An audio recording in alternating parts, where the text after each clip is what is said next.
MP Mithun రెడ్డిని కేవలం పెద్దిరెడ్డి రామచంద్రారెడ్డి చంద్రబాబు నాయుడును ఆయన కాలేజీ టైంలో ఈయన ఇద్దరు కాలేజీలలో స్టూడెంట్గా ఉన్నప్పుడు ఇద్దరు కలిసి చదువుకున్నారని, ఆ కలిసి చదువుకున్నప్పుడు పెద్దిరెడ్డి రామచంద్రారెడ్డి చంద్రబాబు నాయుడు చెప్పుతో కొట్టినాడు అని చెప్పి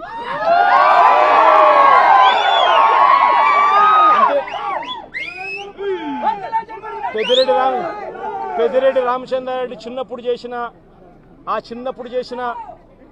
ఆ చిన్న గొడవ చంద్రబాబు నాయుడు మనసులో ఎంతగా నాటుకొని పోయింది అంటే ఏకంగా పెద్దిరెడ్డి రామచంద్రారెడ్డి కొడుకును ఎట్ట తిరిగి జైల్లో పెట్టాలా, పెద్దిరెడ్డి రామచంద్రారెడ్డికి మనక్షోభ కలిగించాలా అని ఎంత సేడిస్టిక్గా ఆయన వ్యవహరిస్తూ ఉన్నాడు అని చెప్పడానికి ఇదొక నిదర్శనం.